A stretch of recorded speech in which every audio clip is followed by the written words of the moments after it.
Assalamualaikum warahmatullahi wabarakatuh. Balik lagi bareng aku untuk membahas mata kuliah Sistem Informasi Akuntansi Pemerintah di pertemuan yang keempat mengenai modul komitmen. Yang pertama kita pelajari adalah dasar hukumnya, teman-teman. Di sini dijelasin bahwa presiden selaku kepala pemerintah, di sini kepala pemerintah gitu kan, merupakan pemegang kekuasaan pengelolaan keuangan negara. Nah, di sini pemerintah itu kemudian memberikan kuasa nih teman-teman kepada yang namanya Menteri Keuangan sama KL, tuh kan? Nah, tadi Menteri Keuangan ini di sini teman-teman membentuk yang namanya kuasa pengguna atau kuasa bendara umum negara, teman-teman. Nah, kemudian yang KL ini akan membentuk yang namanya KPA sama KPB, teman-teman. Yang akan mengakibatkan pengeluaran anggaran belanja.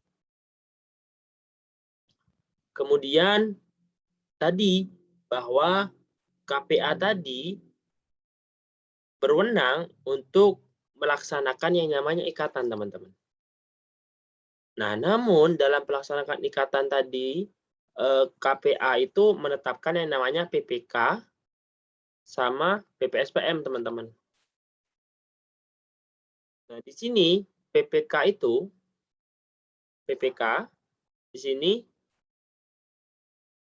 melakukan tindakan yang mengakibatkan pengeluaran anggaran dan tidak boleh dirangkap, teman-teman. Jadi harus ada bagiannya sendiri, nggak boleh rangkap-rangkap gitu. Apalagi sama PPSPM sama bendahara gitu kan. Kemudian dalam rangka melakukan tindakan yang dapat mengakibatkan pengeluaran belanja negara, PPK memiliki tugas diantaranya ini teman-teman, menerbitkan surat penunjuk penyedia barang dan jasa, membuat menandatangani pelaksanaan perjanjian dengan penyedia barang. Seperti itu. Nah, kemudian ada disclaimer nih, ada larangan nih teman-teman. Nah, ada larangan bahwa tindakan pengeluaran APBN itu harus ada anggarannya, ya kan? Harus ada anggarannya. Kalau tidak ada anggarannya, teman-teman, nggak boleh, nggak boleh membuat sebuah perjanjian seperti itu. Kita next, apa sih itu PPK, teman-teman gitu kan? Apa sih itu PPK gitu kan? Yang tadi dijelasin bahwa PPK itu adalah bagian yang melakukan tindakan yang dapat mengakibatkan pengeluaran anggaran, teman-teman. Gitu kan? Salah satunya tugasnya apa? Ya menandatangani SPP, teman-teman. Dalam penerbitan SPP, PPK diantaranya melakukan yang namanya pengujian terhadap kebenaran data tadi, teman-teman. Apakah udah benar nih datanya? Dan apakah pihaknya sudah berhak menerima pembayaran atas beban APBN atau enggak gitu kan? Nah, yang bertanggung jawab itu adalah PPK, teman-teman. Di sini. Nah, dalam hal pembuatan komitmen terkait dengan perjanjian kontrak gitu kan, PPK tadi minimal itu harus mencantumkan yang namanya nama banknya apa, nama suppliernya apa, dan nomor rekeningnya itu berapa. Seperti itu. Itu ya. Dalam hal tagihan terkait dengan penyedia barang jasa bukti yang sah, persyaratannya itu harus yang pertama adalah referensi bank yang menunjukkan nama dan nomor rekening dari penyedianya, teman-teman. Seperti itu ya. Kemudian di sini bahwa pihak tadi, pihak supplier atau pihak yang memperoleh pembayaran dari kuasa bun itu harus memiliki informasi ini, teman-teman, minimal. Yang pertama adalah nama, NPWP, nomor rekening, dan alamatnya. Gitu kan. Dan data ini hanya dipergunakan dalam hal pelaksanaan anggaran, nggak boleh digunakan ke dalam hal yang lain. Seperti itu. Kemudian di sini pada kegiatan pemesanan barang atau jasa di siklus terdapat 2 tahapan. Mungkin teman-teman sudah belajar nih. Belajar ini terkait sistem informasi akuntansi dalam hal siklus pengeluaran gitu teman-teman ya. Yang pertama adalah menentukan pesanan, yang kedua adalah pemilih pemasok. Ini sangat penting banget teman-teman. Nah, menentukan pesanan itu di sini teman-teman. Nih, menentukan kebutuhannya itu apa? Kebutuhannya itu berapa gitu. Kemudian kapan dibutuhkan atau dapat dilakukan pembelian. Kemudian seberapa banyak nih barangnya gitu. Jadi kita awalnya itu kebutuhannya apa, kapan mau dibeli, kemudian berapa banyak seperti itu. Itu merupakan menentukan pemesanan. Kemudian menentukan pemasok di sini teman-teman. Harganya bersaing nggak gitu kan. Kualitasnya bagus enggak gitu kan. Kemudian ketergantungan atas pengiriman atau penyampaian barang enggak seperti itu. Itu benar-benar yang dijelaskan teman-teman. Kemudian kebutuhan untuk membeli barang dan jasa diinisiasi oleh fungsi pengendalian persediaan atau kebutuhan dari masing-masing pegawai dan unit selanjutnya didokumentasikan melalui permintaan pembelian. Jadi kebutuhan tadi itu didokumentasikan dalam permintaan pembelian atau kita sebut dengan purchase requisition, teman-teman. Nah, kemudian PO merupakan dokumen atau formulir elektronik yang berisikan permintaan pembelian barang dan jasa kepada pemasok. Gitu. Nah, setelah dilakukan yang namanya permintaan pembelian, kemudian dibuatlah dokumennya, teman-teman. Dokumen inilah yang digunakan untuk dikasihkan ke bagian pemasok, teman-teman.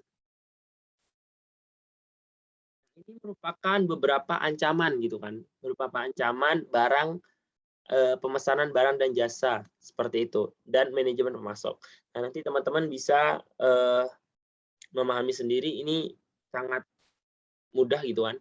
Nah, kemudian kita akan belajar diagram alir teman-teman di sini ya. Yang terpenting itu ada berapa bagian, ada berapa pihak. Yang pertama adalah kuasa bun gitu kan. Di sini saya anggap KPPN gitu kan. Kemudian di sini kementerian lembaga, pemasok atau supplier, kemudian bank operasional. Nah, saya buat secara umum saja teman-teman. Yang pertama adalah kementerian ini. Nih kementerian ini membutuhkan apa nih? Masukkan ke sini, ke siklusnya gitu kan. Saya mau membutuhkan barang A gitu kan. Nah, kemudian siklus tadi dipesanlah ke pemasok gitu. Di sini. Nah, pemasok tadi kemudian mengirimkan barangnya nih. Oh, udah terkirim barangnya. Nah, kemudian tagihan faktur pun masuk. Tagihan faktur masuk. Nah, kemudian diberikan perintah nih untuk pencairan dana. Pencairan dana nih. Sini, kemudian masuk ke bank operasional. Bank operasional kemudian melakukan transfer. Gitu kan. Melakukan transfer kemudian dibayarkan ke yang namanya pemasok. Seperti itu secara umumnya. Nah, ini buku besar ini digunakan untuk data pembelian dan pembayaran, teman-teman. Dicatat di sini buku besar. Kemudian, ini merupakan pelaksanaan komitmen, teman-teman. Dalam rangka melaksanakan anggaran belanja, PPK membuat dan melaksanakan komitmen sesuai batas anggaran yang telah ditetapkan dalam DIPA. Sesuai yang tadi ya, teman-teman, dijelasin bahwa nggak boleh melebihi ataupun nggak ada di anggaran, malah teman-teman melakukan pengeluaran terhadap keuangan APBN, nggak boleh. Jadi PPK di sini membuatnya itu sesuai dengan DIPA-nya, teman-teman. Nah, kemudian di sini dijelasin juga konsepnya bahwa anggaran yang sudah terikat dengan komitmen tidak dapat digunakan untuk kebutuhan lainnya. Jadi kalau udah ada komitmen nih, misal sama PTA gitu kan, saya 100 juta gitu kan. Nah, 100 juta ini nggak boleh dipakai apa-apa lagi, gitu kan. Hanya digunakan untuk di supplier A gitu. Itu konsepnya, teman-teman. Kemudian di sini bahwa pembuatan komitmen sebagaimana dimaksud di pasal 57 untuk pengadaan barang dan jasa dilakukan dalam bentuk perjanjian, ya, dilakukan dalam bentuk perjanjian. Kemudian yang apa dilakukan berdasarkan ketentuan peraturan perundang-undangan di bidang pengadaan barang dan jasa. Nah, tadi teman-teman pembuatan pengadaan ini harus sesuai dengan undang-undang, teman-teman. Barangan seperti itu. Nah, kemudian kita akan berbicara mengenai pengertian, tujuan, ruang lingkup, dan siklus manajemen komitmen. Yang pertama, modul komitmen. Modul komitmen ini ada di Sakti ya, teman-teman ya. Teman-teman sudah belajar di overview Sakti kemarin gitu kan. Di sini apa sih gunanya gitu kan? Ini pencatatan data supplier, kontrak, BAST gitu kan. Dalam rangka mendukung pengelolaan data pagu, perencanaan kas, dan referensi pelaksanaan pembayaran. Nah, di sini modul komitmen berfungsi sebagai alat updating atas sisa kredit anggaran dan sisa allotment terkait dengan pembuatan dan pelunasan sebuah komitmen perikatan. Nah, modul komitmen ini sebagai alat updating, teman-teman, atas sisa kredit anggarannya gitu. Tinggal berapa nih anggarannya nih? Sudah digunakan atau sudah melakukan perjanjian berapa nih kayak gitu. Kemudian dijelasin juga perikatan adalah tindakan yang dapat mengakibatkan pengeluaran negara dikaitkan dengan ketersediaan anggaran atau batas anggaran yang telah ditetapkan. Apa sih tujuannya gitu kan? Tujuan manajemen komitmen, kenapa sih harus ada manajemen komitmen, teman-teman? Yang pertama adalah untuk mengelola data-data detail terkait supplier, baik itu supplier berupa satker, pihak ketiga, pengguna, dana, lender, pegawai untuk digunakan sebagai arah tujuan pembayaran gitu. Jadi di sini benar-benar yang memanajemen nih suppliernya gitu kan. Baik itu yang dari satker, pihak ketiga, pengguna dana dan yang lainnya gitu, teman-teman. Untuk diarahkan ke tujuan pembayarannya. Meningkatkan validitas data supplier gitu kan. Data suppliernya jelas gitu kan. Dan suppliernya pun bagus seperti itu. Jadi benar-benar yang suppliernya itu bukan yang kalau kita bahasakan bukan yang kaleng-kaleng, teman-teman gitu kan. Yang bagus, yang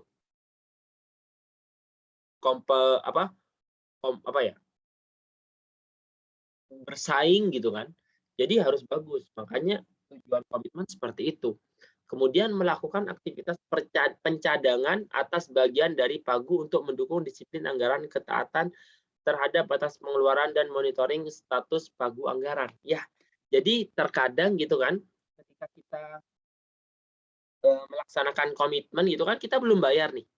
Tapi misal tadi dijelasin, misal ayah kita udah komitmen nih beli barang nih 100 juta. Nah, 100 juta itu udah nggak boleh dipakai-pakai gitu kan. Nah, itu yang disebut dengan cadangan, teman-teman. Cadangan nih. Ketika kita pakai nih, misal nih, karena belum terpakai ya, masih misal di bulan 11 gitu kan, sekarang masih bulan 10.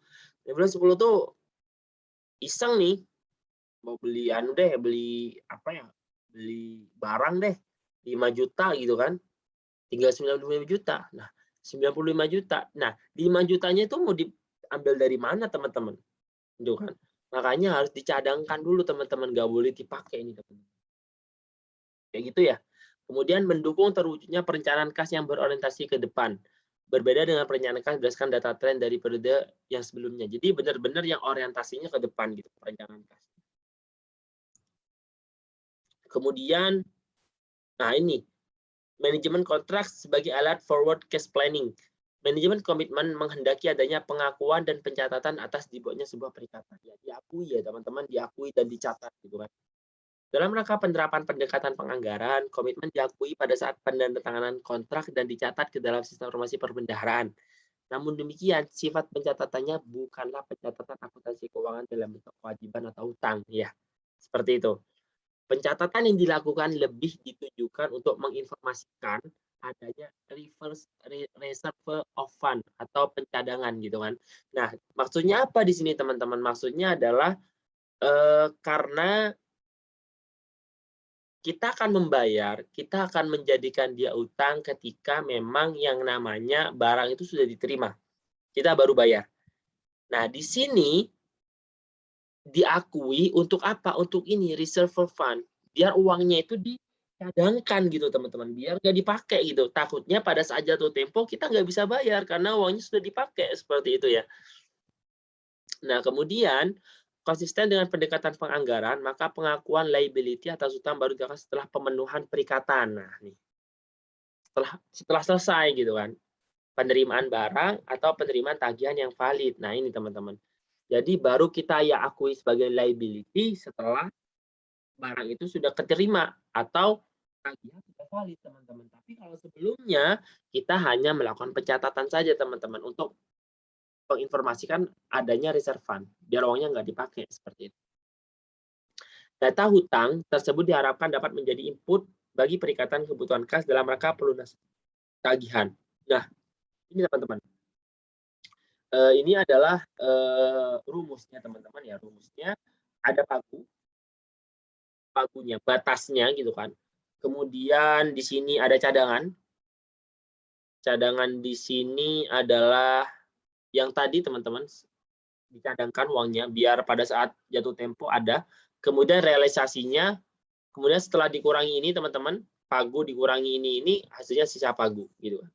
Nah, ini yang boleh dipakai teman-teman. Kalau ini nggak boleh dipakai nih, makanya bukan pagu plus realisasi dikurangi realisasi, tapi pagu dikurangi realisasi dikurangi yang namanya cadangan teman-teman. Seperti itu.